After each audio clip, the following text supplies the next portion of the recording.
სოფლის მეურნეობის მინისტრმა ლევან დავითაშვილმა შიდა ქართლის გუბერნატორის მოვალეობის შემსრულებელ იოსებ ოქრომელიძესთან ერთად გორის მუნიციპალიტეტის სოფელ კარალეთში შეპესე ჯეო კონცენტრატის თანამედროვე სტანდარტებით აღჭურვილი ხილისა და ბოსტნეულის გადამამუშავებელი საწარმო გახსნა. საწარმო სოფლის მეურნეობის სამინისტროს შეღავათიანი აგროკრედიტის პროექტის ფარგლებში შეიქმნა. საწარმოში განხორციელდა 1.200.000 ლარის ინვესტიცია. აქედან 650.000 ლარი შეღავათიანი აგროკრედიტია. ამ ეტაპზე საწარმოში 50-მდე ადგილობრივია დასაქმებული.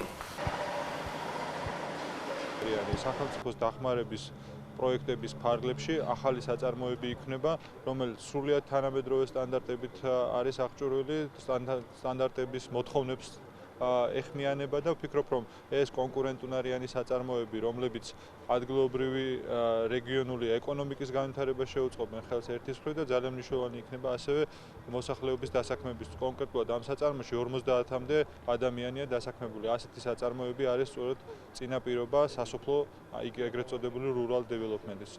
ჩვენ ვაწარმოებთ ძირითადად კომპოტებს, ეს არის ხილის კომპოტები და აგრეთვე წნილებს.